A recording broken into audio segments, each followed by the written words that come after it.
Thanks for listening to Middle Aged and Mediocre. I'm Cash. I'm Joel. And we are a podcast about all things strange and unusual, death and UFOs, and other creepy, Cults, weird, random ghosts. shows. There you go. Yeah. Not just naming things in the room. Oh my god.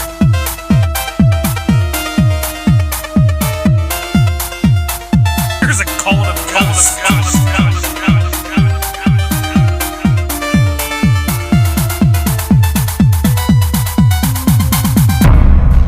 Welcome back to Middle Aged and Mediocre. We're here with Season 2. Yeah. Episode 1. We're back. It has been 6 weeks. It's been six weeks. since we talked to you. I'm glad we got our first song out of the way. Yeah, Just real quick, right to the point. That's the only reason I do this is for the singing. For the singing opportunity. Yep. We get plenty of them. Oh, good. But now we have been gone for, I think it's been six or 7 weeks now. Time Took a is vacation. meaningless, so I don't know. It felt like a long time. It did. I think 6 weeks felt more like 6 months. We couldn't handle that hot girl summer. So Right. we had to take the end of it Hot Girl off. Summer Yeah. off. Now it's fat fuck fall. and Yeah, we're back. Yeah, we're back. This is when we thrive. Yep. So yeah, we've been going for a little while. Not really for any reason. We just kind of needed a break. Yeah. We got through 60-some episodes. We're tired of each other. Yeah. I was like, if I see you again before 6 weeks, I'll kill you. Yeah. So, but what have you been doing? You've been Comedy, I guess. comedy. Yeah, comedy's been going on. You had a show. Well, Friday night. Yeah, Friday night. The first Friday of every month, I'm at the Busy Bee in Marietta, Ohio. So I just got done doing that last night. 2 shows a night. 2 shows a night, Yeah. yeah. Plus going to like Chillicothe and Jackson still, and just trying to get up on stage, man. Well, all right. I mean, I heard your whole set today on the way Yeah, to the flea market. pretty much. We went down to the Milton Flea Market. Uh-huh. Near Huntington. We tried to haggle. Bought all kinds of things. Yeah, well, I got a couple things. Yeah, you tried to haggle, and the guy just lowballed you. Yeah. Yeah, you can't haggle is like a good offer. He went I think $20 lower than what you would have. Yeah, pretty much. Yeah. I got a Wii and a hat. Not a Wii hat. It's a normal size hat, Yeah. but I also got a Wii along with it. I got me a Wii hat! I got a weird little mushroom guy. Uh-huh. I don't know what he is. I don't know what he's from. He's got a slingshot, and I like him. Yeah, you like them. You're happy with them. I am. It was a You little got, bit more than I you, think I should have paid. and you got some jerky. Did you pay over $4? For the little guy? Yeah. It was 3. 3, I think, is fair. Really? Yeah, I think 3 I is was good. Like 1. Where the hell are you going to find that at? 1 to 3. Well, he had 4 of them. Oh, really? So I feel like $1. Okay, yeah. So it was. I would have stolen it. I don't. But yeah, they're from like a little video game, like they had Uh-huh. the Skylanders thing there for a while. Yeah. Where you'd plug in the action figures and they'd give you more. But you just Yeah, like it something. because of the tripping aspect of the It's mushroom. with Yeah. slingshot. Yeah, it's pretty cool. Yeah. I have no clue what game it's from. Whatever game that's from, though, I might want to play it. The game of life. The game of life. There's Yeah. the second one. So. Is that a song? Yeah. That's I the don't- facts of life. Yeah, but dummy. then you said the game of life and it becomes a song, too. So Okay. if you sing All right, it- Weird Al. If you sing it, it's a song. You're like the laziest Weird Al ever. You like just changed the first word. I mean, Weird Al's pretty lazy. Yeah. He's not coming up he's not the most creative, brilliant guy in the world. Some of it is in his own way. He's like, he said bad. I'm gonna say fat. Uh-huh. It's a 3-letter word, kind of sounds the same. Those. Yeah. He's brilliant. He's a genius. Weird Al, if you're listening, man, you're one of my favorites. Fuck what Cash says. Yeah, Weird Al, be a friend of the show. I Yeah. like you more. So yeah, not a whole lot's been going on. We took a little bit of a break. Yep. There for a while, we were bringing you some news, just covering some news, not really getting too much into murder and dark stuff. Yeah, like but how boy, oh boy, our bread and butter. are we back today Cool. with some dark shit. Awesome. So I need it. we're gonna get right into it because I'll let you guys in. know ahead of time. This is gonna be kind of a long episode. All right. For our first episode back, we're gonna give you like what would be like a 2-parter, typically when we do this. So we are going to talk about the cult known as the Children of God. Never heard of it. Never heard of them. All right, they're also That's known good. as the Family from time to time, and yeah, they are bad. Is it Charlie Manson? No, All right. no, but he was known as a family. He had a as well. family. Looking up the history real quick here. So, the Children of God. The The founder of the movement was a former Kind of sounds like a rap group. The Children of God. A little bit. It could be. It's a good movie. Yeah. Or The Children of Men is a good movie. All right. But so it was formed by a former Christian Missionary Alliance pastor named David Berg. He was also known as Moses David, Mo, Father David, King David, and Dad. But my friends call me Dad. And then eventually he was known as Grandpa for the group's children. Members of the Children of God founded communes, which they called colonies, all around the world in various parts of the world. They would go out into the streets, distribute literature, new converts. Out here in them streets? Distributing literature. These streets. They out there in the streets. Yeah. The new converts who joined the movement had to memorize scripture verses. I'm out. As soon as I got to remember things. Yeah. Berg communicated with his followers in his more than 3,000 published letters, written over 24 years, and called Mo letters. Very original. This guy was all about marketing. Yeah. The Children of God was technically disbanded in January of 1978 after Berg fired all 300 of his top leaders, and we will get into why later. This period was called the Reorganization, Nationalization, Revolution by Berg.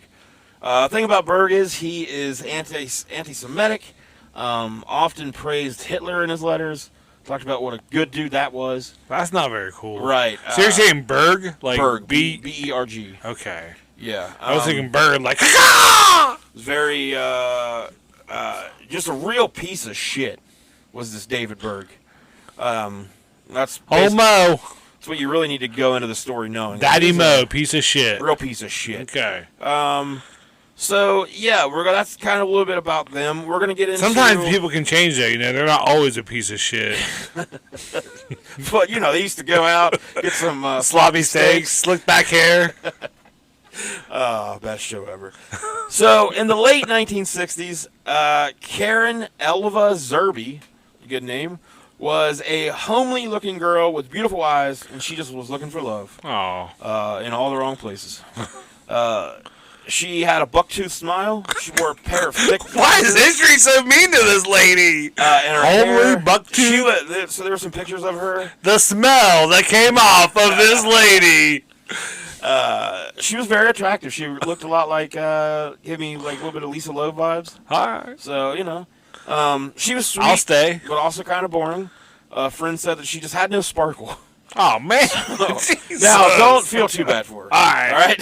Okay. Honestly, when we look back on this, that's the nicest things. They should say way worse things. She had one skill, and that was taking shorthand notes. So she worked as a secretary in a lot of places she went. Her parents were disciplinarians. She lived in fear of them. Her father would often use a wide leather belt on her. So she kind of stayed to herself. She was shy. But eventually she started going to different churches and looking for groups. People that could be more hers. So looking for that dick. Because a lot of evangelical preachers would come through her dad's church. And she would always see them up there, and they'd make a really big impression on her. She ends up kind of looking in that direction for the next part of her life. So in 1969, Karen Zerby quit her job and decided to check out a meeting in Phoenix called the Full Gospel Businessmen's Meeting, attended by... She's not a man! But she knew there would be men there. All right. And this was attended by thousands of evangelicals. She was drawn, especially to a group in Huntington Beach, California, called Teens for Christ, and they were led by the 50-year-old preacher David Berg. Mo. He was kicked out as a pastor of a Christian Missionary Alliance church in Arizona in 1951 on suspicion of sexual misconduct. He was angry and bitter, and he wanted to move away from traditional Christian orthodoxy. So he was trying to sell that the modern world was corrupt and doomed, and Jesus could come back to lead the Christian revolution, but he needed hundreds of idealistic young people to carry out this mission. Zerby ends up following the group to Huntington Beach. There, at a coffee house called the Light Club, Berg was dispensing his interpretation of the Bible to the hippies congregated in the area. Fucking hippies. Reject society, he implored them. He had a long white beard and a prominent Adam's apple. Man. He evoked a crazed Santa Claus. He looks a lot like, I saw a picture of him. I was watching a little bit of a documentary on this. Saw a picture of him, and he kind of looks like, I would say, if Santa Claus had like a meth problem. Yeah. Kind of, yeah. Very strung out looking at times. So to his followers, he was mesmerizing, though. He would ask, who are the real rebels of today? We are the true lovers of peace and truth and love and beauty and God and freedom. Whereas you, our parents, are on the brink of destroying and polluting all of us and our world. If we do not rise up against He's you, like 50-something. in the name of God and try to stop you. Us kids gotta stick together, guys. It reminds me of the Steve Buscemi meme. Yeah. From 30 Rock. Hey, fellow teens. They even cheered his apocalyptic musings. America would soon be destroyed, he preached, for turning its back on Jesus. Berg himself, of course, would be the key player in the second coming, as he told his kids. He came to be known to his children as Moses David, or simply Mo. Most of us were middle and upper middle class kids who found that chasing materialism didn't work and felt that there had to be something bigger and more satisfying, says Vashti, a California teen beauty queen who joined the cult in 1969 and has since left. She asked that her last name not be used in this. She said that... Use it anyway. I'll make one up. Okay. Vashti, California. Because we had it all. We were looking for the vacuum to be filled by God. We wanted to change the world. When somebody says they're speaking for God, your critical thinking skills shut down, says Judy, who also joined in 1969 at the age of 20. God is the ultimate power trip over people's minds, and Berg had a completely hypnotic way about him. See, my brain does the opposite. When somebody says they're speaking for God, my critical thinking skills go, no, you're not. Yeah, tune it out. You're ridiculous. Yeah. I gotta go. So the group would begin doing missions. They would hit the streets in cities like New York and Washington, D.C. and Chicago. They would strum guitars, hand out stacks of literatures to passerbys in exchange for donations. In the early days, money raised on the mission field went primarily to charities. Berg stated that our duty is to the lost souls. And for a while, that's what they did. They traveled around, would get donations, and then donate to charity. About 125 members. After a short time, Karen Zerby joined in 1969. The group was already growing fast and was already well defined.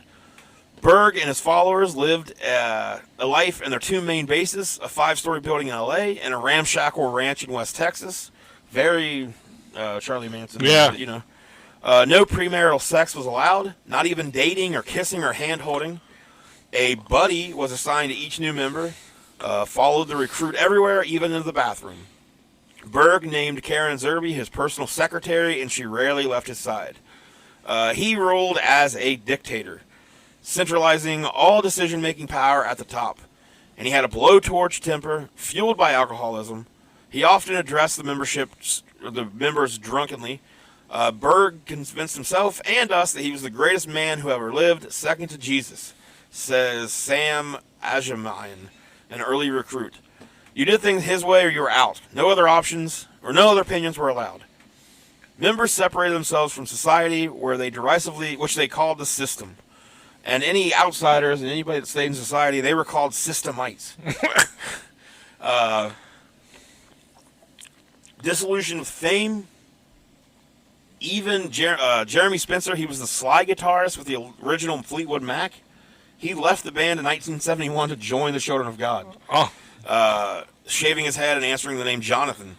And then he's dead now, but he was a young actor, River Phoenix. Oh, yeah. He grew up in the group. Oh, wow. And so did Rose McGowan. Yeah, and River Phoenix's brother, too, Joaquin Phoenix. Joaquin, so he probably would have been involved in it, too, yeah. But then Rose McGowan, like, if anybody... Because she's always getting shit online, and she comes from a pretty fucked up, background. Life in the group was strict.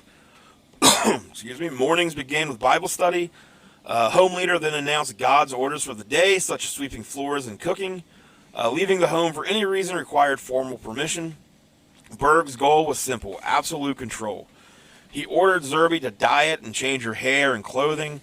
On his command, some parents lived separately from their own children. Unbeknownst to most of his followers, however, Berg was not practicing what he preached. Wait, what? What? In the late spring of 1968, Berg's domineering mother, Virginia, had died. Virginia Berg had terrorized her son. That makes sense. Yeah. Viciously beating him after discovering that a maid had fondled his penis. Oh. And threatened to castrate him as a punishment for compulsive masturbating. Now, what's compulsive, okay? Right. Can we get a definition here? Yeah, compulsive is relative. So now, after years of repression, Berg was, his sexuality was blossoming, at age 50. Yeah. And the nature of the group was about to change forever. Karen Zerby is the cause of that change. So in April 6th, 1969, barely 3 months after she joined the Children of God. Was it April 20th, 1969? I hope so. Because it'd be 4/20/69. We're going to say so on 4/20/69. Oh, shit, they was partying! Barely 3 months after she had joined the Children of God, she began an affair with Berg. Naughty.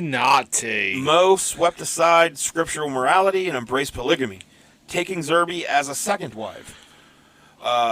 It seems so clear to him. Look, I've had one wife, okay? 2 of them? No, thank you, sir.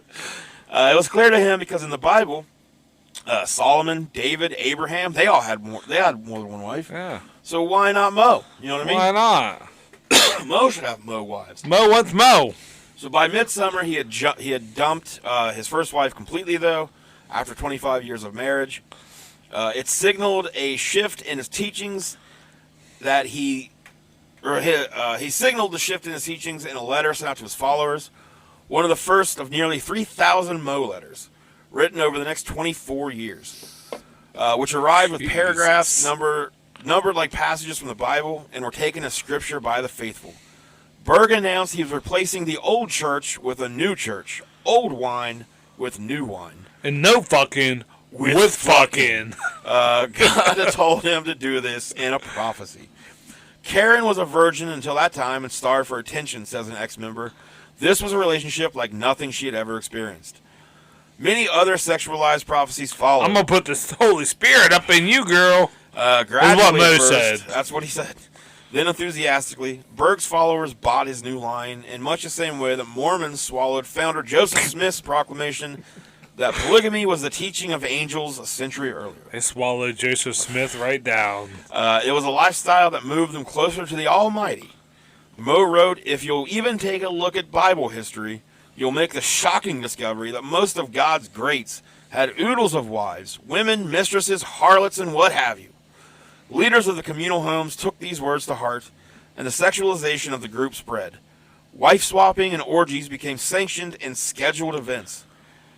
Scheduled. Usually controlled by the men." They should open up that trailer park that we Swingers trailer park? Yeah.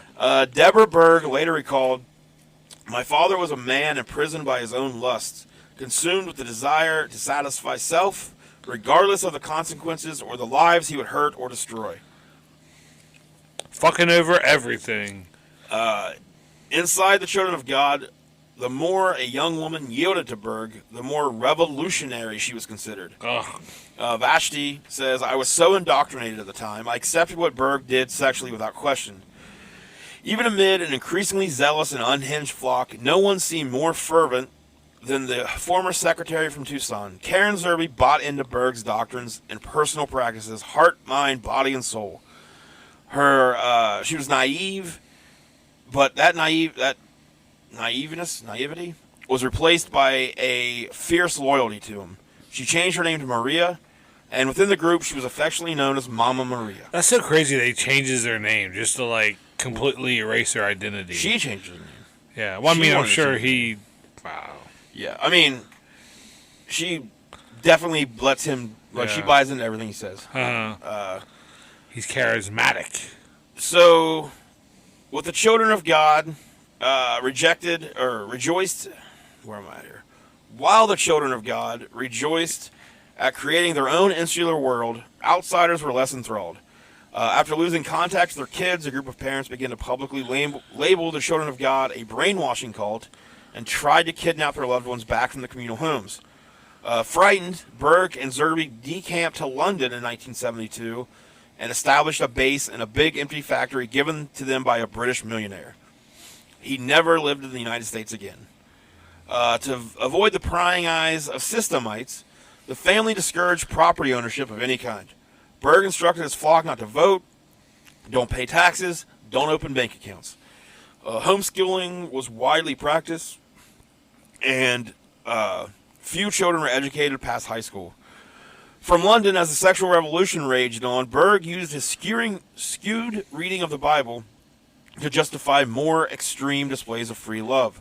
Even rank-and-file members were now encouraged to engage in group sex, and younger members were pulled in. I was going to say nice, and then teens became fair game. Never mind. God's, Those adults, cool. Do what you want. Yeah. God's in the business of breaking up little selfish, private, worldly families to make of their yielded, broken pieces a larger unit. One family, one wife, Berg wrote in 1972. From afar, even Berg's most bizarre sexual dictates were digested as holy gospel. A man perceived on paper is always more impressive than one known in the flesh, Deborah Berg later wrote. The less the disciples saw of Moses, David, the more they would reverence the sacred image developed in the Mo letters. Berg broke down almost every sexual barrier. Any cult woman Mo wanted was available to pleasure him. Berg had his pick of the female followers, says an ex-member. He did not hesitate to call for somebody's wife, somebody's mother, and eventually someone's child. Maria would make sure he had them all. During the next 2 decades, Berg and Zerby lived apart from most of their followers in secret communes. Like nomads, they moved across Europe, South Africa, and the Far East. Berg's location, often a roomy rental property in the suburbs, was the group's most closely held secret. In that central home, a dozen or so of Berg's most loyal followers saw to his every need. Being with Berg reshaped Karen Zerby. The sweet young minister's daughter morphed into a mean-spirited schemer bent on manipulating Berg and consolidating her power within the group. All paperwork destined for Mo first passed through her hands. Maria controlled Mo with sex. He was fed by her sex, says Judy, the former member who married Berg's son Aaron. And she fed him victims to solidify that control, to gain power over him. David Berg desperately wanted a male heir to his X-rated throne. The book of Revelations predicts that 2 of God's prophets will emerge at the end time. In Berg's interpretation, one would be Zerby, the queen. He hoped the other would be his son, the king. Together they would make fire come out of heaven and oppose the Antichrist. This king, Berg told his followers, must be his own creation, a work of art, a young man who would obey him unconditionally, something his 4 children with his former wife, Jane, the old wine, never did. Sure, you have a son, not him, like a new one. Toward that end, and to bolster recruitment, Berg started preaching a radical new sexual gospel. The first step, Karen Zerby had to take ballroom dancing lessons. When her footwork was good enough, she hit some London night spots as bait. Her first catch was an Englishman whom Maria invited into her bed. Later, he took up with another woman in the group, and Maria returned to clubs to seduce other lonely, affluent men and lure them into the cult. This began what was known as flirty fishing. Berg had been inspired by Jesus' statement in the Bible, "Follow me and I will make you fishers of men." Soon the most attractive young cult women were trained to approach men in bars and casinos and offer up their bodies in an attempt to convert the targets. Or better yet, to enlist their financial support, which often lasted for years. God's going to put so much love in your heart for them, for the fish, that you're going to want to take them to bed, Berg wrote. The fish included Arab oil millionaires, international financiers, military officers, and more. Venereal disease was rampant among the flirty fishers. Imagine! As were unwanted pregnancies, which produced Jesus babies. Hardly a surprise since Berg forbade any birth control. Some fishers... It just doesn't feel the same, okay? Feel the same. Some fishers dropped any pretense and just worked straight up as prostitutes for escort services. Through it all, though, group leaders kept careful score. By the fall of 1988, records show cult women had loved 223,311 fish. Loved. Cult women with impressive flirty fishing track records became known as soul shiners. There's video. Oh my God! The documentary I found for this. These motherfuckers need Jesus. Like, there's video of them like filming themselves doing like out in the club and stuff. And I mean, just of course, like the oldest men, like, but you know they have money. Yeah. You know, but like they're like hanging all over them, and the old men are like, "Don't let my wife know." And just, it had to just be just an awful time. A beautiful young blonde named Miriam Williams flirty fished for about 5 years, from 1973 to 1978 in France, Italy, and Monaco, and often enjoyed it. I went around the world with my fish, says Williams. I wore Dior dresses, ate good food, and drank good wine. I thought I was doing God's work, sharing his love with other people and changing the world. I didn't use condoms, but never got pregnant, so I thought it was God's will. Eventually, she married one of her fish. Because they were putting in God's hole. She quit betting strangers in the name of the Lord. Berg moved from London to Tenerife. Sure. Tenerife. In the Canary Islands in 1974. Just say that. You moved to the Canary Islands. Let's just skip the Canary Islands. Yeah. Where Zerby led the charge to reel in fish. Help her, O God, to catch men, Berg wrote that year. Zerby had sex 137 times with 18 workers at the Bel Air Hotel, where the group had stayed.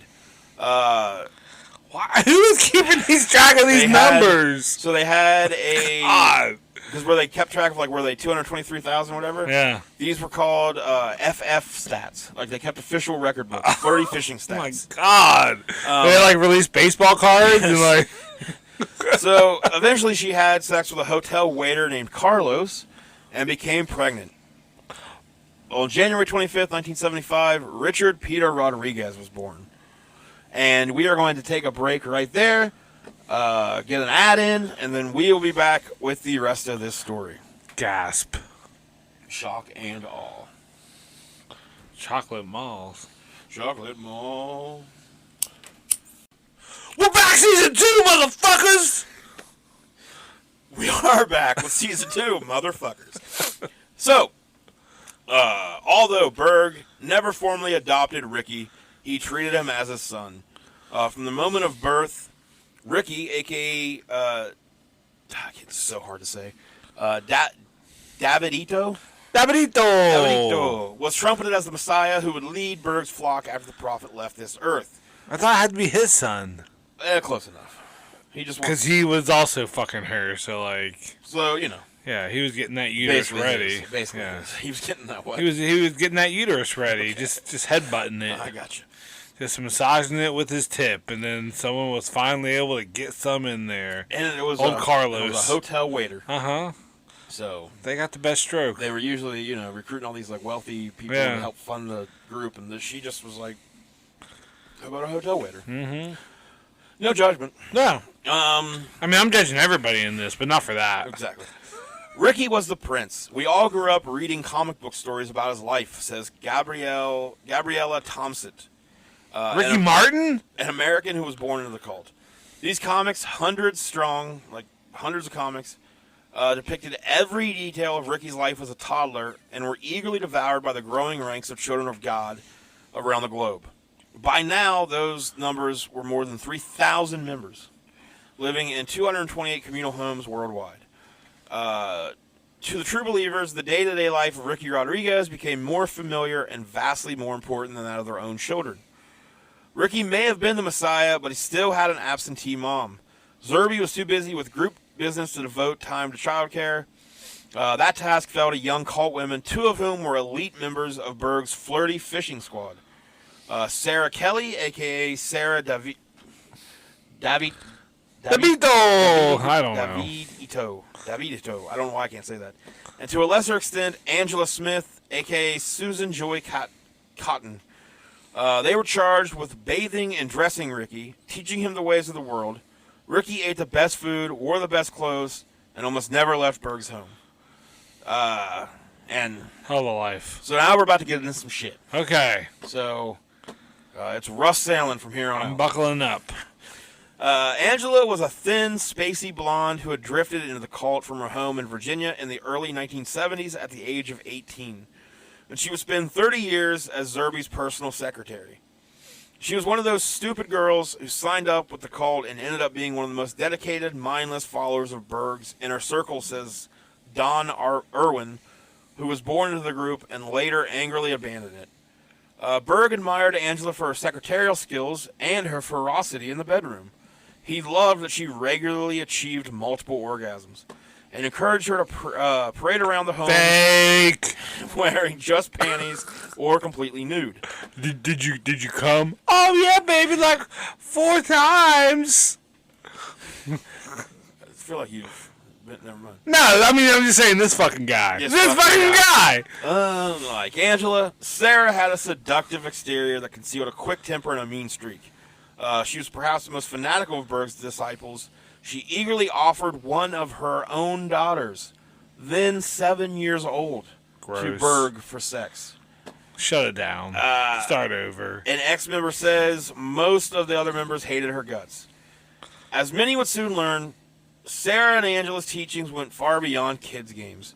In 1982, a shop in Spain printed several thousand copies of a book that was then distributed to group members around the world. Bound in faux leather, illustrated with hundreds of photographs, the 762-page book meticulously chronicled Ricky's young life and was intended as a child-rearing manual for families. Its title, The Story of Davidito, was stamped in gold. With its combination of earnest prose and unabashed child pornography, it is perhaps the most disturbing book ever published in the name of religion. Jesus. In the book, Ricky, seen at ages between 17 months and 3 years old, is photographed naked in bed with his nanny Sarah, then in her 20s and also nude. One caption shows Ricky suckling the breast of a topless Sarah who lies on her back in bed smiling. The caption, "We often had milk before bed." When Ricky's encounters with cult women are mentioned in the book, it is said that he had loved up with them. Sarah wrote, Davidito at 20 months old gets quite... this is so gross. I didn't want to even read this part. I meant to... Davidito at 20 months old gets quite excited when I wash his bottom, and his peenie, as she wrote, gets real big and hard. I kiss it all over. He gets so excited that he spreads his legs open for more. When playing on the floor, he'll oftentimes spread his legs open for me to kiss his penis. And she also writes, we had a nice picnic lunch right by the riverside near our house. Davidito wanted to bring a blanket and a scented candle so that we could make love. But there were too many people around, so we didn't get to the climax. 20 months old. I'm just staring. That's staring at you. I don't even know what. 2 years. I don't even know what the fuck. Yeah. This was Jesus Ricky's Christ. life. Shortly after he could talk, he watched... And the Nirvana kid thought he had it bad. Yeah. Shortly after Ricky says, hold my beer. He started watching group sex sessions. He came to think of such activity as just a part of normal existence. By the age of 10, he was put on the sharing schedules that were lists posted in group homes and dictated when a cult member would have intercourse with a fellow member. Of course, he later wrote, of course I didn't have to have my arm twisted for that, but I must say it was a bit awkward, especially since I was much younger than most of them were, and I could tell that a couple of them were uncomfortable with it. When Ricky turned 12... A couple? That's it? Berg assigned him an adult girlfriend, a cult woman named Bonnie. Meanwhile, pedophilia spread through the upper ranks of the group, which by now had been rechristened with an apparent lack of irony, called the Family of Love. Barf. I don't know what the hell age has to do with it when God made them able to enjoy it practically from the time they're born. I hate this guy. Wrote Berg in a Mo letter. I hate this fucking guy. Yeah. This guy knows, like, the age of consent in every state. Oh, like, just right off the top of you, like, I know! For sure. 15! I don't even know if that's right or not. What did I just see? It was in. That's insane. So that the pitch meeting videos. Mm-hmm. Have you watched the one that just came out the other day for the Transformers movie with Mark Wahlberg? Yeah. I never watched the movie because I never watched any of the Transformers. But I believe there's a whole scene where like he's like showing why it's okay for the guy has like a card and everything's because he's 19 and the daughter's 17 or so. Yeah, something like that. I was like, that's in a movie that was made recently, and like they played it as a joke. Yeah. Yeah. So Hollywood's awful. Everything's awful. Nothing's awful. good. I was wanting murder and shit, and you're bringing me this? Dude, after the flea market, I was on a flea market high. I warned you earlier. Golly. I said I'm bringing it. Berg continued to push the sexual envelope even further to incest, and urged other senior members to follow his lead. Deborah Berg resisted her father's advances as a young adult. Her other sister, Faithy, which is just the laziest name. Faithy?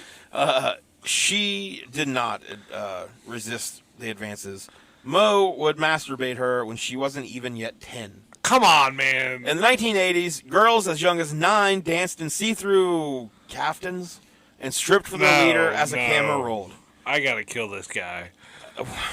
One of those dancers was a dark-haired little girl known in the cult as Armendria, who befriended Ricky as a teenager and reconnected with him towards the end of his life. Berg had sex with her when she was about 13. And this guy's got to be like 60 by now or he's something. Like, yeah, he's up there. He was 50 in 1969. They're talking about the 80s now. Yeah. In a home on the outskirts of Manila, another sexual hurdle fell, one that more than any other would stoke Ricky's fury at his mother, Karen Zerby. It was there around 1987, when Ricky was about 12, that he had sexual intercourse with his mother. Davida Kelly, then 11, lay on the bed next to them that day, her having sexual contact with David Berg. She's the daughter of Sarah Davidito. She said it shocked me because as far as I knew, Zerby wasn't having any sexual interaction with any of the children in the home up until that time. The documentary I watched has a lot of her, like they talk to her a lot, and she's just like now she's a stripper. She's like out of the group, but she's like a stripper now. Yeah. Like and you can like she's talking about it, and like she's like laughing about stuff, but like in that way where it's like she has nothing else she can do. Yeah, like, that's like other than killing herself. Like the shocking part is that because she's never had sex with children before, not that she's having sex with her son. But yeah, so she's like the same age. This is the Davida Kelly. She's like the same age as Ricky. They end up becoming like friends. Like they stay friends. As a prince, Ricky filled a role which bothered him as he grew older. Ricky knew that Berg and Maria never loved him unconditionally. Everybody to them was a puppet, and Ricky included. And even in private moments with his mother, he saw that she had hardened into a fearsome personality, cold, manipulative, and terrifying. I mean, how do you not in the circumstances? I mean, she brought it upon herself, but that's just... As he moved through his teen years, he began to feel weighed down, not just by the unwelcome scrutiny brought upon him by the distribution of the Davidito book, but also by his doubts over Berg's increasingly erratic behavior. He was particularly upset by how Berg treated his granddaughter, Mary Berg, known in the family as Miney, or it's Meanie, I can't remember how it's pronounced, M-E-N-E. Really good, brand new song. Her father, Berg's son, Aaron, had committed suicide in 1973 at the age of 25. That's a common theme with this group. Yeah. People eventually kill themselves. A lot. Just like the Von Erichs. Yes. By the age of 11 in 1983, Meanie was drinking wine and watching adult videos at a family facility in Greece. Later, at his compound in the Philippines, a drunken Berg repeatedly fondled her while Zerby watched. Mean slept in a walk-in closet adjacent to the Berg's bedroom.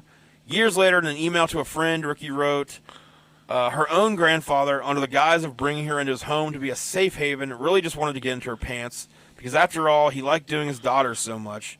The granddaughter must be all that much more excited. And then Ricky also was forced to be one of her sexual partners. Well, season 2 has been great so far. Yeah, I mean, you know. I want to need another 6 weeks after this. Right, I mean, I've had to read this and hear this a couple times now. Fuck. Can we just talk about the dude that cuts off the other dude's dick and eats it, and they're both into it, and they're consenting, and it's normal? Like, that seems normal. Yeah, that seems real normal. Where am I at here?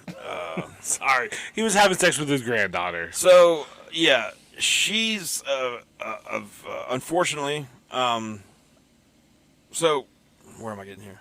Oh, so Karen Zerby became jealous of her because David Berg was giving his granddaughter... Jealous of her granddaughter. Yeah. Yeah. Well, so, yeah. Well, I guess, yeah. She was worried that she was going to become Moe's next wife. So, she had So instead of being worried for the little girl, she's worried for herself and her placement. And yes. So fuck her. So, Zerby sent Many to a commune in Macau, however it's said, and Meanie was locked in a room for 6 months. She was tied to a bed and beaten, thrown against the walls, and even forced to undergo multiple exorcisms. Sarah Davidito often supervised the abuse, sometimes assaulting the girl herself. She would cry and they would just beat her more, says a former cult member who left in 1991.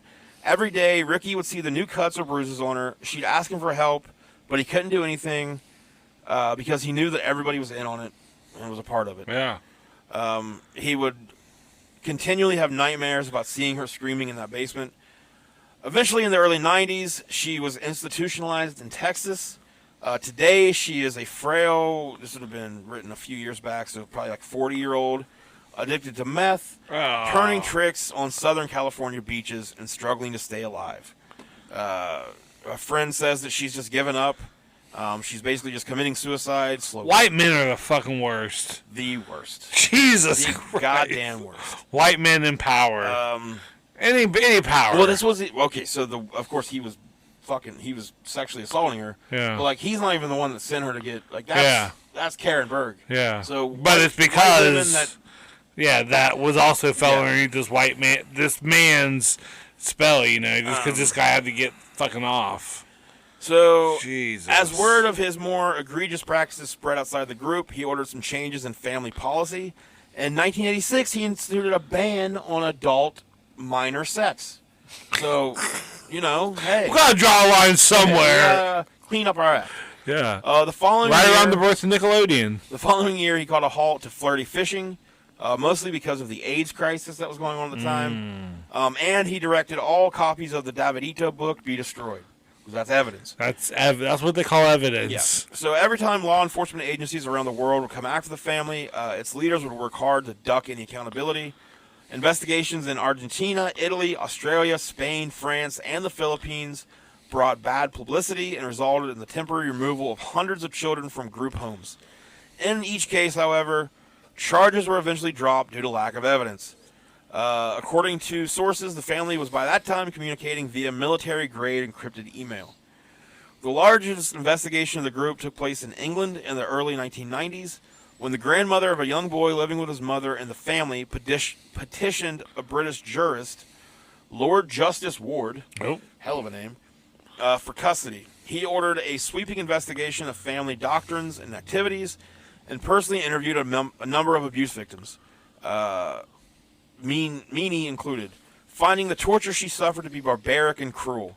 However, the judge found that the family had sufficiently cleaned up its act and allowed the boy to remain in his mother's care. Thank goodness. Like, no, they're good now. They said that you can have... Yeah, we stopped it. By now, Berg's health was failing. I feel like they need Chris Hansen. They need like an army. They're like, Mo, have a seat over here. Yeah. His health. We've been reading your cryptid emails. Intestinal problems plagued him, and his mind was going. Behind the scenes, Zerby took over the drafting of Mo letters. By all accounts, she reveled in the extra authority. Maria turned into a power-happy maniac. I can totally picture this fucking lady. Yeah. Berg spent his final years at a secret compound in Portugal. By 1993, when Ricky was 19, the family claimed a membership of 12,000 in 70 countries. The following year, Moses David died at the age of 75 and was buried in Costa da Caparica, Portugal. Little So applause you for go that. there and shit on his grave. Just fucking shit all over it. In a very smooth transition, Mama Maria took over family leadership Mama Maria. alongside her longtime lover, Peter Amsterdam. That is not his name. A bearded, bespectacled native of New York who adopted the moniker King Peter and is thought to have controlled the group's finances. Like Berg, Zerby and King Peter lived in hiding. Based on a loving Jesus revelation Zerby claims she received in 1995, family members were taught that Jesus wants to have sex with them. When masturbating, men were instructed to visualize themselves as women so that Jesus could make love to them. So, Okay. you know. I mean, I hate to kink shame. That's not my thing. But you do you. Yeah, like, no one's going to tell me how to masturbate. Yeah, Okay. that is the one thing I have control over. Yeah. Ricky became increasingly mortified by the story of David Ito.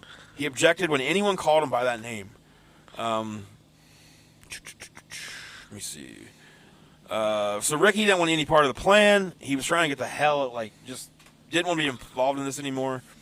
During a brief visit to a family home outside Budapest in 1995, Ricky met and fell in love with a voluptuous, dark-haired, 17-year-old girl, Alexia, who had left Ecuador at the age of 14 at the direction of her father, also a cult leader, that was based in England. Your dad's a cult leader? My dad's a cult leader. And you're Voluptuous. Voluptuous. In Budapest, I can't even say it. Ricky encountered something else that altered his shattered world, a dose of reality.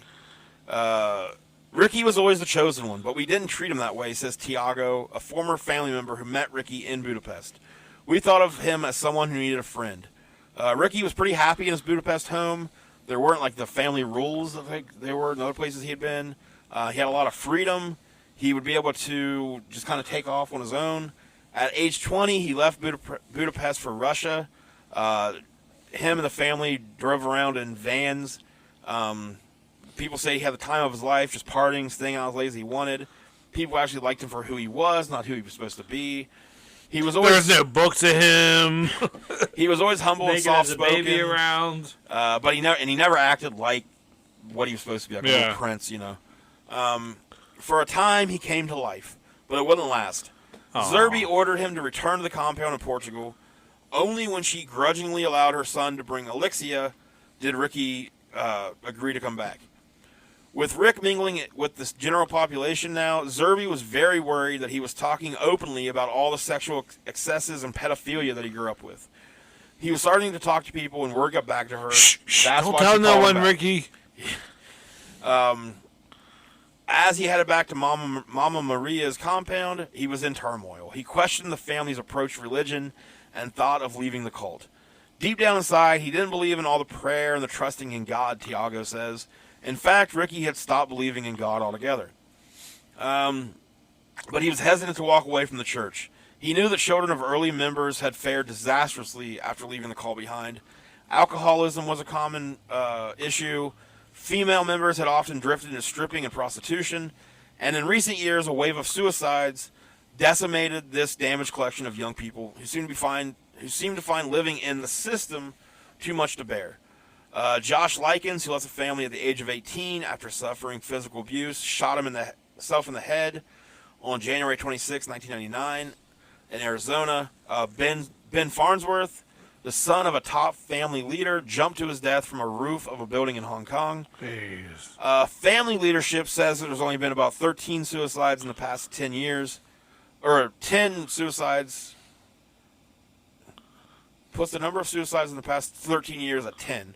But most say that it's actually somewhere in the mid-30s. Still, cult leaders taught that there were things worse than death. Ever since childhood, an ex-member says, you were told it would be spiritual suicide to leave the family. Ricky took up an ancient form of self-defense. He visited other communal homes in Canada, England, and Venezuela, but nothing seemed to motivate him except the prospect of revenge. I had to act different parts and play different roles all my life, and I was just plain tired of it, Ricky wrote to one of the family's top leaders on November 26, 2000. A month later, in an email to a former leader, Ricky's tone darkened. I didn't appreciate being treated like a commodity by my mother. Some days I have come so close to snapping and going back to the compound, but not for a social visit and not as a prodigal son, but as an avenger. As an Arn Anderson visit. Yes. I don't see why for this clock. I don't see why I should have to pay for their sins. Ricky formally broke from the family a few weeks later and moved to Tacoma, Washington to look for work. For a while, an embarrassed Karen Zerby, kept Ricky's departure secret from family members.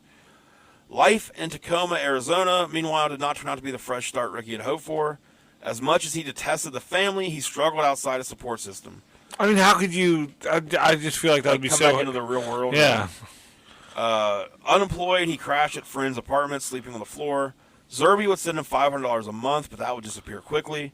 For 3 months, Ricky signed on to a fishing boat out of Alaska, but hated that job, calling it my idea of hell. Alexia joined him in Tacoma in 2001. That's pretty much any job, though, to be fair. Yeah. She and Ricky married and found a tiny apartment in a low-rent neighborhood. The young couple was so unsophisticated, they were baffled to learn that the place didn't come with furniture. We had no credit, no driving records, no renter's history, Alexia says. We didn't even know how to write checks. Ricky drifted through menial jobs and grew more depressed. I'm not going anywhere with this, he said to Alexia. I'm better than this. I've got a brain. An ad for an electrician's apprentice caught his eye in 2002. It was an occupation, finally, that Ricky enjoyed. He worked for $12 an hour and took classes at night. Ricky and Alexia concealed their cult backgrounds from the new circle of friends. Ricky wanted to get away from everything, says Alexia, who found a job as a secretary for a logging firm. He stopped talking to most of his old friends. But We let you sleep on our couch, motherfucker! But when he talked about Karen, his blood would boil. He quit socializing. When he wasn't working, he stayed home. He would just tell Alexia that he can't let go of his past. She recommended they see a psychiatrist. He said if anyone listened to me, they would stick me in a crazy house. He was terrified of being institutionalized like Meanie had been. Yeah. It was actually like one of his biggest nightmares. Coming home from work one day, Ricky had a car accident on the freeway. It was only a fender bender, but he kind of just snapped. He told Alexia, I'm just existing. I just don't want to do this anymore. I have to go. I've got things I need to take care of. In June 2004, Ricky packed up and left. Alone, he drifted to San Diego and stayed with two former family members, both now 31, Armendria and Serafina, a glamorous redhead who works as an office manager for a commercial sport fishing business. Serafina had left the cult, but her uncle, known within the family as Gabe, still holds a senior position. Gabe has been one of Zerby's closest confidants for years. Another pair of former cult members, Nikki Sherburl, and her husband Ron, owned a contracting company and took Ricky on as an electrician. He threw himself into the gig and seemed calm and pleasant. Below the surface, however, though, his anger was burning and growing. Every single moment of every single day, I think about how to pay them back, he had told a friend. He chose not to go to the authorities, though. He felt no one was going to listen to him since his story was like 20 years old at this point. He hoped to locate Gabe, who lived in the area that he was in, or at the very least spy on the Family Care Foundation, which was a charity organization that is a front for the group. He also wanted to gather intelligence about Zerby. Ricky adopted a conciliatory, even complimentary tone with family members he spoke to, hoping to lure the leaders out of hiding. He went on a public relations push, Serafina says. Instead of ranting against his mother, he spoke respectfully of her to any cult member he came across. Ricky was looking for a connection, says Tiago, his friend from Budapest, in whom Ricky confided in hour-long phone conversations during his final weeks. Suicide was always on my mind in regards to Ricky. Throughout that last summer in San Diego, Ricky worked out daily as if training for a mission. Serafina kept him busy and distracted, sailing and jet skiing, things he'd never done before. Back in Tacoma, Alexia enrolled in nursing classes and talked to her husband regularly by phone. Everybody could see something was going on with Ricky, though. Amandria says she grew worried. She just saw something in his eyes that started to scare her. One day in August, Ricky phoned his grandparents, Karen Zerby's parents, and Tucson and learned a fact that froze him in his tracks. That previous Christmas, they'd received a rare visit from their daughter, the ever-elusive Mama Maria. Ricky started to wonder if she might ever come back. By now, Angela Smith, the one that was a babysitter of his and assistant to Karen, she's all over them baby legs. She was no longer sequestered in family homes. She'd moved to Palo Alto, California, fallen in love with a local contractor, and found a job in a restoration hardware store. Though it had been reported that she had left the cult, she remained in close contact with its leaders, including Karen Zerby, and sat on the board of directors for Elder Haven, a small nursing home owned by Zerby's parents in Tucson. Through his connections with former cult members, Ricky learned that Smith occasionally visited Tucson. So Ricky left San Diego, moved to Tucson, staying first with his aunt, Rosemary, which was Zerby's sister, who she hated she shunned the cult, thought it was the worst thing ever. Life in the home of Rosemary was full of children. It was very chaotic, but in a wonderful way, Ricky would say. He slept on the couch and just marveled at how much like affection was in the home, and like not like terrible. Not like the bad kind, yeah. He says he never knew that a family could even be like this. That's sad. Eventually, he took a $450 a month apartment in a crummy complex in a bleak, ignored section of the city. A local electrician named Mark Flynn hired him at $15 an hour. Ricky's work ethic impressed Flynn. When Flynn tried to give Ricky a raise, Ricky refused. He said, if you give me another $1 an hour, he said, I'll quit. When Flynn asked about his background, Ricky said he just traveled with missionaries. Ricky's aunt, Rosemary, said that Ricky must have known, mo money, mo problems. She said that enough problems. She always knew she was going to lose him. She said that a couple days before he died, he had told her he couldn't go on, and she didn't know what to do for him. She picked up some hints from that. Yeah. She's like, can't go on. Wonder what he means. So in January, Angela Smith shows up in Tucson. Bum, bum, bum. She had kind of heard through the grapevine that Ricky was speaking very well about the family and seemed to be wanting to make connections with them again. John Rick. So she agreed to meet him for dinner. Ricky figured if anybody knew where his mother lived, it would be Angela Smith. On Thursday, January 6th, Ricky asked Mark Flynn if he could take Friday off, something he'd never done before. Flynn agreed. That weekend, also for the first time, Ricky didn't take his tools home. I'll get them on Monday, he told Flynn. That night, Ricky began drinking. He set up a camera. Sum 41 was blasting on the stereo, and he makes a video. This video is online if anybody wants to watch it. Yeah. Where is our apology? They're not even fucking sorry, he says, as he's like, you can see him like loading his weapons up. All of a sudden to hear one day, guess what? Karen is fucking dead. Yeah, somebody went into her house or her fucking motorhome or whatever and poured gasoline on her, lit a match at a fucking barbecue. Can you imagine? I would actually be able to go on with my life. I've tried for 4 years, he says. Sure, it's not long. Feels like a fucking lifetime. Every fucking day has been a little bit worse for me than the day before. It's a need for revenge. It's a need for justice because I can't go on like this. He calls his old friend Tiago at his home in New Mexico and promises to send the video he just made, but wouldn't give him any hints about its contents. Did you find your mom? Tiago asked. I found the solution, Ricky said. It's all in the video.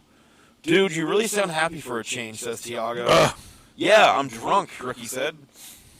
So dressed in black pants and a gray top, Angela Smith came to Ricky's small South Tucson apartment the next day. Ricky talked about the abuses he suffered and the pain that would not go away. But Smith just didn't seem to get it. She couldn't understand why Ricky was angry at the family and his mother. So no one knows if Ricky asked Smith to reveal Zerby's whereabouts or if she refused. What is known is that Ricky picked up a K-bar knife and stabbed Smith at least 5 times, spilling her blood on the cheap carpet and on his clothes. For good measure, Ricky also drew the knife across Smith's throat. One of her shoes flew off during the struggle. When it was over, Ricky tossed the K-bar on the living room sofa and fled the apartment. So he was definitely, whether he did or not, he was definitely planning on torturing her. I how he just tosses the knife under the sofa like that's gonna do anything. Well, he isn't trying to cover it up. Yeah. So like he doesn't give a shit. But like in the video, he shows off like his weapons, you know. Yeah. And he's saying like, I'm not fucking trained to what's what I'm looking for, torture people. Yeah. He's like, I'm not fucking trained for that. He's like, but I'll do whatever I have to do. He's like picking up different things that he can use. Yeah. He got like a drill and taped it up. Like there's a ton of duct tape on it. And he's like, in case you guys wonder why the duct tape was on there, it's to muffle the sound. He's like, I'm in fucking apartments. I don't need people to hear what I'm doing. And like he had like a big like fork thing that you'd use on a grill. And he's like, I don't know what the fuck this thing is, but he's like, I'm pretty sure you can torture somebody really well. Like he's got his brain. Yeah. I mean, I hate to say it, but you can't. I mean, you can kind of see what broke him. Oh, I mean, yeah. Kind of. Just years of Jesus. He was wearing black Skechers shoes, jeans, and a dark gray T-shirt. He slid behind the wheel of a silver Chevy Cavalier and sped north on I-10 into the desert towards Phoenix. Driving, he called Alexia several times on a cell phone. The first call came at 7:15 p.m. Killing somebody is harder than I thought it would be, he says. Even as Smith was bleeding to death, Ricky told Alexia she still had no idea that she'd ever done anything wrong. Alexia called the Lakewood Police Department near her home to report the murder. Snitches get but stitches. Was brushed off as providing unreliable information. Oh, yeah. That sounds like a lot of work. Yeah. To verify that. Like, are you there? Did you do it? No. Nice try, concerned citizen. We know your type. Yeah. At a rest stop, Ricky called Alexia again, crying. No, I don't want to die here, he said. There's too much light. I don't feel comfortable. In the town of Blythe, California, between 10 p.m. and midnight, he checked into a Holiday Inn, paying $100 for room 109. There, he showered and polished off some beers and some beef jerky. Gross! Heineken's I hate beef jerky. You, sir, have no business being here. I have a fine bag of it. Oh, God. Returning to his car, Ricky drove 3/4 of a mile and parked in the driveway of the Palo Verde Irrigation District office. It was coming up on 2 a.m. He had stopped calling Alexia. He put down his phone in the Cavalier center console, raised the Glock to his right temple, and pulled the trigger. 5 hours later, a man arriving for work noticed the car, and Ricky slumped in the driver's seat, blood on his left ear. Detective Sergeant Jeff Wade of the Blythe Police Department responded. Peering into the car, Wade saw a cell phone on the right front passenger seat plugged into the lighter. At 9:49, just after the coroner arrived, the cell phone rang, and Alexia answered. Is he dead? She immediately asked. Not yet able to make a positive identification of the body, Sergeant Wade told Alexia that he was simply investigating the death of a male subject. She exploded into hysterical crying. Shell-shocked ex-family members speculated about Ricky's intentions. Most believed he wanted to kill Zerby, but settled for Angela Smith. Some felt certain that after the murder, he was headed to San Diego to kill senior family officials, including Gabe. The fact that he ended up in Blythe simply indicated he'd taken a wrong turn. Speculation also centered on Sarah Davidito, one of Ricky's chief abusers, who lived in Texas. Friends now say Ricky had originally planned to kill her instead of Smith, but was talked out of it because killing Sarah would leave her children without their mother. Sarah Davidito is believed to currently be hiding in Mexico. Yeah. Family leadership immediately began a public campaign to disparage their dead messiah, portraying him as falling under the spell of disgruntled ex-members. Spokeswoman Claire Borowick called Ricky an obviously disturbed young man acting out his misplaced anger. As the story went to press, the family spin machine based in Washington, D.C. swept into overdrive. A flurry of emails arrived at the Rolling Stones offices, purportedly from members around the world, extolling the group. I have everything that my heart could desire, and throughout the course of life, living as a missionary has taught me a priceless lesson, wrote Nix Martinez. I kill myself. I'm definitely not brainwashed. I think I would know. Not. I would know. I count myself luckier than other 24-year-olds. Lori Richards, who has lived in 15 countries, wrote, I have been blessed with a type of world education that few have the opportunity to enjoy. All I had to do was have sex with old men as a child. all of their writing was very robotic. Seemed like they were definitely being like checked and Yeah, brainwashed. Like even the messages were like, let's make these perfect. Let's make these exactly what we want them to sound groomed. Groomed. Yeah. Mark Flynn opened his mailbox in Tucson 2 days after the murder to find a 2-page handwritten note from Ricky. It says, I don't want to live in a world where perverts, as sick as those get away with it, are not sorry in the least, and then call us the bad guys for being angry at it. Bush and John Kerry stood up there during election time and both talked repeatedly about hunting down the terrorists and killing them. Well, my question is, what kind of terrorism is worse than molesting, raping, and torturing little children? Karen Zerby's exact whereabouts remain unknown. Sources say that after the murder, she quickly fled wherever she was last living and may have moved to New Mexico or Colorado. Well, and plus, they have like ties overseas and stuff. So yeah. She was last known to be living in an RV.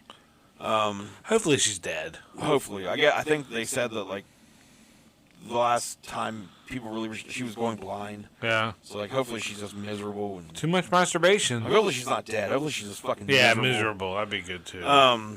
For years, by remaining out of sight, unphotographed, Karen Zerby, like Berg before her, had helped fuel her mystery and her power.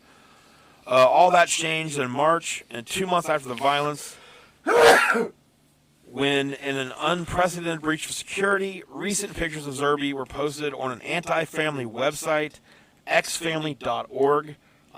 If you guys want to kind of dive deeper into this, that's a really good source. They've got the whole history of them. They've got the fucking people who are involved in this. They've got like groups that the family, like fronts that they use. It's a lot of information on there. Xfamily.org. The photos were apparently taken by a traitor in Karen's inner circle. She's wearing a silk dress with a plunging neckline, smiling, a blissful, toothy smile. Remember, bucktooth. Yeah. Beneath a pair of unstylish eyeglasses. Oh yeah, it was the same chick that I felt bad for earlier. Yeah. Yeah, fuck her. Her long silver hair falling past her shoulders. She looks like an aging hippie. For many family members, it is the first picture they had seen of Zerby in more than 20 years.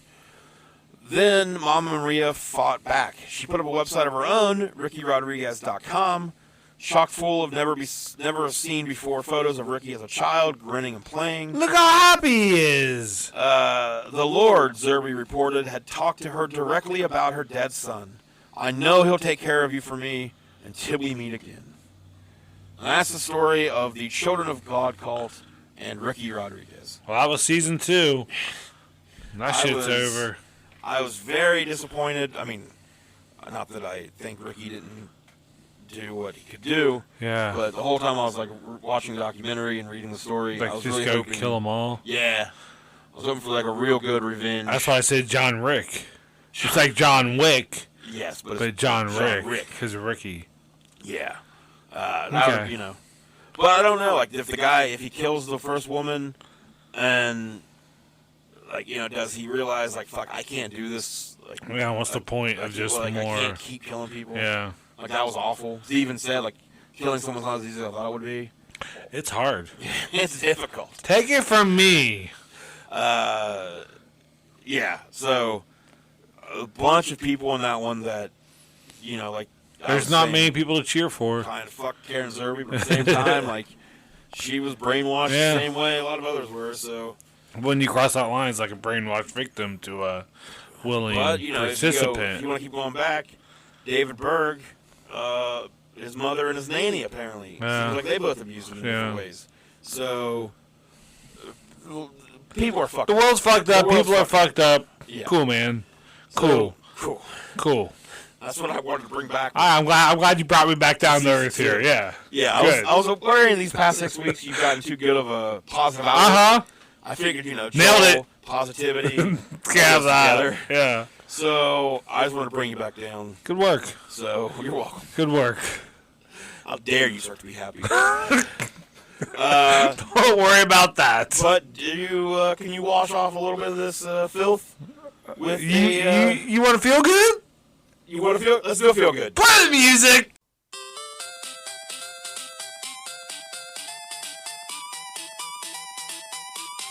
feels good. Feels good. Yeah. Feels good. We're back. I've been reborn. First feel good of season 2. Uh-huh. What do you got for us? Okay, this is, I don't have the story in front of me, but we talked about it. We talked about it. Go ahead. A 30-year-old Texas mom dressed up as a middle schooler, stole her daughter's ID, and documented herself sneaking into school with a mask on to show how easy it was and to draw attention to how bad security was. And went through the whole day until the last period, finally got caught, and then she was arrested for trespassing and falsifying... tampering with government records. Tampering with government records. And, of course, she did it for attention. Yep. She claims it's, to draw... Yeah. So... She tanned herself, which I thought was an odd... Mm-hmm. And then she, got fake glasses, a big Marvel hoodie. Mm-hmm. She's, 4'11", 105 pounds. There you go, 4'11", 105 pounds. Yeah, so I do remember more of that story than I thought. Her name is Casey Garcia. Yep. 30, of San Elizario, Texas. She was charged with criminal trespass and tampering with government records. She's 4'11", 105 pounds. And she posts this video where she's on YouTube showing her getting prepared for the stunt, including the glasses, a hooded sweatshirt with Marvel heroes, dyed her hair, used skin tanner. Just ridiculous. She's walking through the halls of the school, interacting with some of the school officials. Even the principal talked to her. Yeah. But she's got she's got the hood pulled up. Yeah. She's got the glasses on. She's got the mask on. She is 4'11". Yep. She's 105 pounds. But she got them big old mom titties. She does have big mom titties. But the hoodie definitely kind of covers those up. Yeah, I guess so. So she says that the school asked for her ID number. She used her daughter's ID. She says school officials were more concerned with her not putting her cell phone away than her identity. She said she remained very complimentary of teachers. But they... she said that they were unable to focus on students physically at the school because they were also trying to teach students online. So they were distracted. She says that she didn't do this to ruffle any feathers. I didn't do this to out the school. What? Why else? So she did it as a social experiment to prove that there needed to be more security in the school. That she could pass as a 12-year-old. To that I say, yes, you're 4'11", 105 pounds, wearing a mask, a hoodie, dyed hair, glasses. Yeah, like he said, I don't think you and I can get away with it. Yeah, now if we go in and try to prove this point, I think we're going to quickly figure out the school does have plenty of security. Pretty good security. Yeah. The video got more than 270,000 views, of course, because this lady the worst things is do. probably just so happy with herself. She was later arrested. But the feel good is that she was arrested. Yeah. That's what made me feel good. At least she got arrested for this. She says that there have been one too many mass shootings, so she was doing this to show how easy it is to get into the school. Yeah. So, we could, pass some laws that would help control things. Yeah. But, no, this seems like the better way to... Yeah. Don't control guns. Just get more security. Well, more guns, I think, is what she wants. She said, I'm no spring chicken, but it wasn't hard, and I made it to all 7 periods. Okay. So she has really good attention. She's a great student. That would be a nightmare, too, by the way, to have to sit in school all day. Yeah. So she got arrested. I think she told parents that the district had contacted authorities and would be pursuing a legal case as well as any other options available to address the issue. I hope another parent sues her. I do too. Yeah. When the police arrived to arrest her, she repeatedly informs them that she's not resisting arrest. And recorded that. She says, "Did you guys see the video?" One of the officers says he has not, and she says, "I posed as a 7th grader," and it went viral. So she's bragging. Yeah. Like that. They're like, "Yes, that's why we're here to arrest you." So we're not arresting you for being super cool, ma'am. That's smart. Yeah. And her daughter was even quoted as saying, "Mom, Yes, thank you. I'm glad. So we get the real news. We get the real. We dig in. She's like, "Well, I'm not going to that school again. Thanks, Mom." And then there was a laugh track. She's like, sure, I made out. Well, I better not even joke about that after the last story. She made out with the 12-year-old boy just to try to fit in. Allegedly. I should also mention that other than the fact that Ricky Rodriguez killed himself, everything else in that story is alleged. Okay. So I'm not saying any of it's 1,000% truth. Yeah. I'm just saying that's the story that's out there. All this is allegedly. Yes. We might not even be recording this. I hope the copy art. So yeah. After all that fucking testing, we better be recording this. See, I wanted to come back with a real punch of a story. I'll see you in another 6 weeks. But it's October. Uh-huh. It's spooky season. It's Spooktober. I think next week we do it. We've talked about it. I think it's a lot on you. I think next week it's a lot on you, buddy. Can we just say what we're calling it? Go ahead and just get that out. You want to? Yeah. What was it? It's called a real crime. But it's real REEL. That's right. Real crime. And I'm going to take a movie and kind of do it like one of our murder stories. Exactly. Like it was a real event. So we'll see how that goes. Yeah. I've talked about it for a while. Yeah. So I've switched a couple of movies, but I think I got a good movie now, and I'm going to watch it. Well, I'm putting that on your shoulders. All right. I'm taking it. All right. I don't have another comedy show for at least another month. Hopefully I get something booked in the meantime. But well, you got a week. I only need a week. Yeah. So I definitely don't have a comedy show this week. Oh, man. Now I have to watch a movie. Yeah. So you've got, I only watch TV 10 hours a day. I'll try to fit it in there. Try to figure it in. You got about a week. All right. So that'll be our next episode. I hope you guys dug this one. For the other 2 episodes in October, I will make sure. Talk about our Mothman, what the guy said when we posted the Mothman interview. I'll make sure our next 2 October episodes after next week's are like Halloween, spooky related of some sort. Might do another like story on a cryptid. Like Bigfoot or Flatwoods Monster. But in case you guys haven't heard, one of our most popular episodes is the episode we did on the Mothman, and we were able to follow that episode up with while we were on our break, our break. We got the exclusive interview with the Mothman. The Mothman. Gene Mothman. Yep. As you will learn if you go back and you need to all go listen to the episode. It's about 30-some minutes. It's an interview with Gene Mothman. Real informative. Real informative. Yeah. Tells you a lot about the Mothman that no one's ever known. Yeah. Talks about some of his feelings on being like the whole town monetizing his image. Yeah. And him not getting any of that. Poor guy. Hating West Virginia. wasn't a fan. But anyways. Loves Tom Selleck. So we post. There's a subreddit where you can post your podcasts, stuff like that, and then there's like a cryptid subreddit, like with that talks about Mothman and Sasquatch and all that. So I post on there, just hey, episode whatever, exclusive interview with Mothman. You sound so stupid. Exclusive interview with Mothman. Within the hour, a comment was made. Actually, from somebody that says, "I don't even have to listen to this to know it's not real."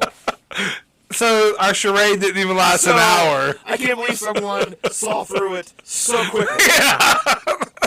They didn't have to listen to it. Yeah. I'd be like, I should at least listen to this. Yeah, I mean, And I'm not saying it is or it isn't real. You need to listen to it, and you need to find out for yourself. Yeah, you being the listener, not don't you. Let some fucker on Reddit his mom's basement. Actually, so check that out. Yeah. It was, like I said, it was posted during our little hiatus. It's a fun interview. Sure. Informative, like Joel said. I was there. You were there. But I hope you dig that. I hope you guys, I hope you guys didn't like this episode, but I hope it was like informative story. Entertaining, I guess. Not too entertaining. These fucking, like, religious cults. Yeah. It's always, the old white guy just wants to fuck a bunch of women. Yeah, sex and power. Like, do they all realize that, like, they could all abandon this bullshit Jesus and Christian and God shit? Like, it's what Satanism is. Just open up a trailer park. Satanism is, like, all about, like, just, hey, fucking... Yeah. But don't fuck kids. Yeah. I don't want you fucking kids. But, like, free love and... Like, they could just go and be, like... You don't have to... They take those... They don't you don't have to be God, yeah. But they could just adopt those same ideals. Uh-huh. Without pretending They don't want it. Just be a bunch of whores, man. If that's what you want to be a whore.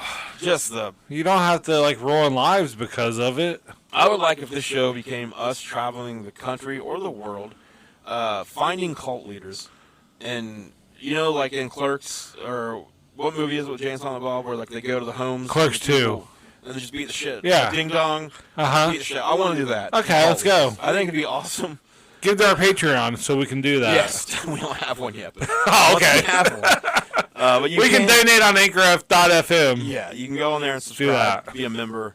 But all right, let's get out of here. Till next week. Season 2. We'll be back next week with real crime. REEL. See you then. Bye.